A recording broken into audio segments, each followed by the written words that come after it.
Commerce and Industry Inc., or FFCCCII.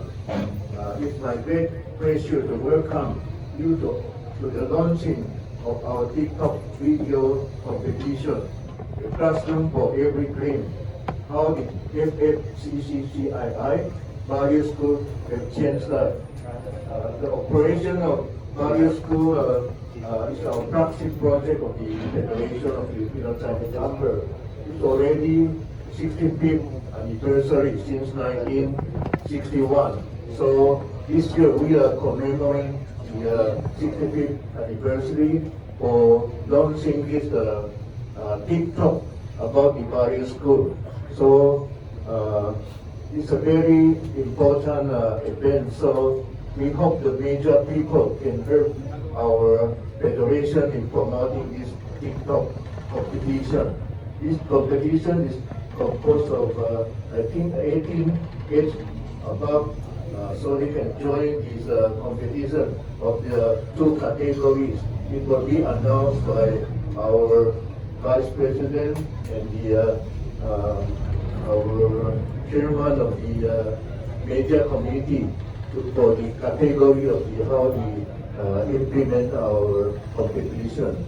So thank you very much for coming this afternoon. We are so overwhelmed by all the major people here.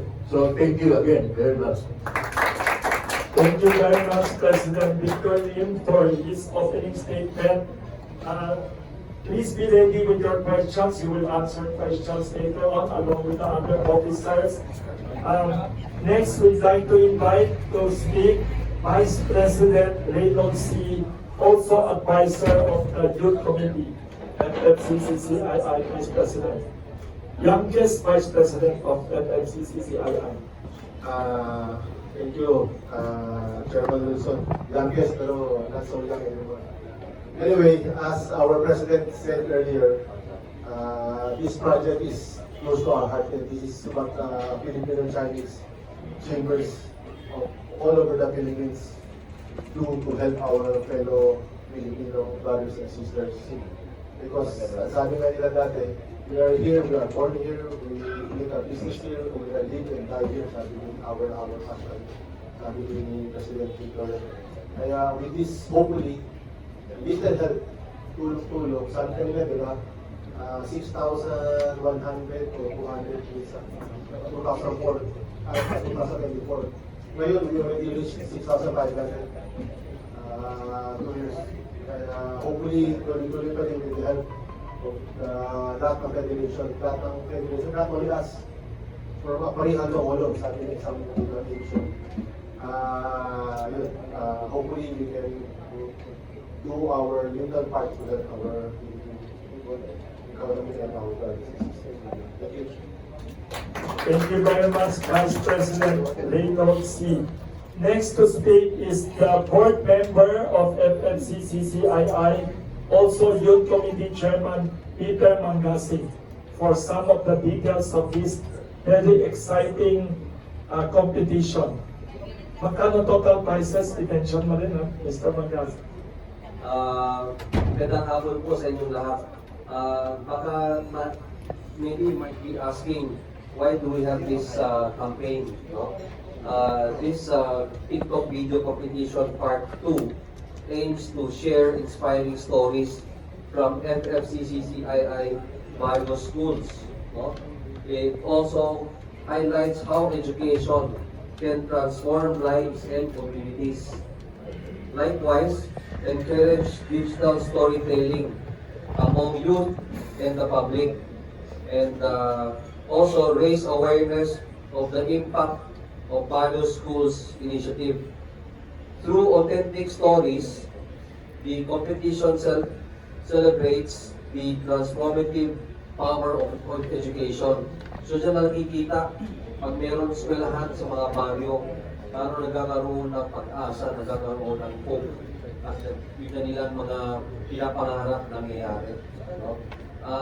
For this competition natin, meron tayong dalawang kategory. Category A and Category B. The Category A is My FFCCII Barrio Schools Journey. Ang mga storya nito is personal stories from individuals directly connected to the FFCCII value schools. So, ibig sabihin yan, under category A, pwedeng sumali ang mga estudyante, alumni, teachers, school staff. No? Ang age limit nito is we allow as young as 13 years old. Hanggang 100 years old, no? Wilson? So, sa category B naman, this is the FFCCI Value School Story. It's a open storytelling category for the general public. So, ibig sabihin nito, participants may showcase the broader impact of the various schools initiative. So, mga professionals, mga bloggers, they can all participate. Thank you. Thank you very much, Chairman Peter Mangasi. Next, to give us more exciting details, Youth Committee Co-Chairman, Mr. Jason Che, will speak. Good afternoon lahat. So, about sa content focus, ano yung tinitingnan natin content na hinahanap natin sa mga videos. So, entry should highlight the impact of FFCCCII various school initiatives, such as how the FFCCCII various school changed a life or created opportunities, how the school contributed to personal growth, values, information, future aspiration, or national progress. How the initiative positively affected a person, a family, or a community. The long-term educational or social impact of the program. So, about sa video guidelines naman, participants must submit a TikTok video with the following specifications. First, the duration is 1 to 2 minutes only. 2, the format should be vertical video suitable for TikTok. 3, file format must be in MP4. Then language, any language allowed, English, subtitle required. So pwede Tagalog, pwede English. All entries must be original content created for this competition. Thank you very much, Co-Chairman Jason Che. All languages, pwede Ilonggo, pwede Bicolano, Ilocano, pwede Bisaya, all languages na may English subtitle lang. Yes, next to speak, we'd like to invite Youth Committee Vice Chairperson, Ian Cheng. Good afternoon. How to join? Dun sa poster na ibibigay sa inyo, may QR code. You just need to scan the QR code and then pag-scan nyo, nandun yung mechanics and then nandun na rin yung registration form. You will just choose if category A or category B kayo. A yung everyone na may involvement sa various school, nag-aral or naging alumni, kahit nagtrabaho. And then B, category B, yung mga may inspiration lang or may storya regarding dito sa mga various school. And then, bawal siya i-post ng public. Ang public posting lang natin is from May 5 to May 15 only para maging fair to everyone. And then just put the hashtag, my various school journey, if my FFCCCII various school journey kung category A, category B naman is the FFCCCII various school story. And then, our judging criteria, relevance to the team, 35%, creativity, 25%, the message or story, 25%, technical quality, 15%. And then the prizes. The prizes are over 850,000. So it will be equally divided, category A and category B. The grand prize, each category is 120,000. Second prize is 80,000 and the third is 50,000 per category.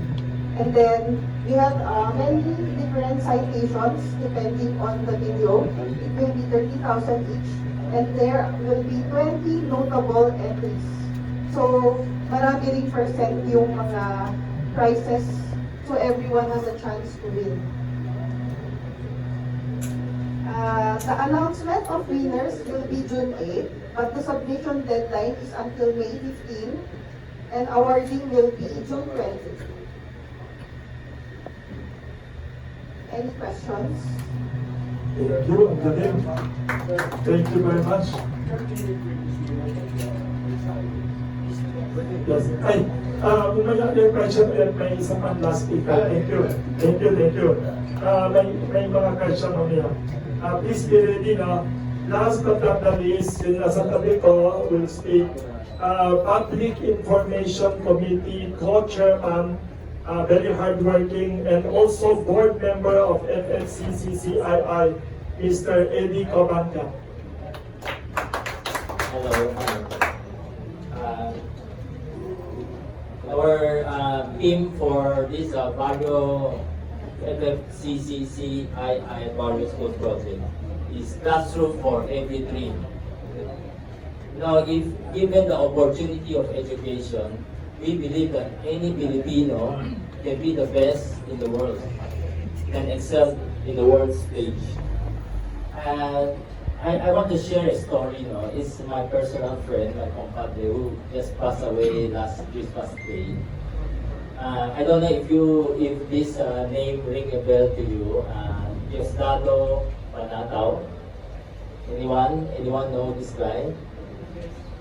Yeah. If not, you can Google or YouTube him. He's a very classic, real life, very inspiring, rough to rich story. His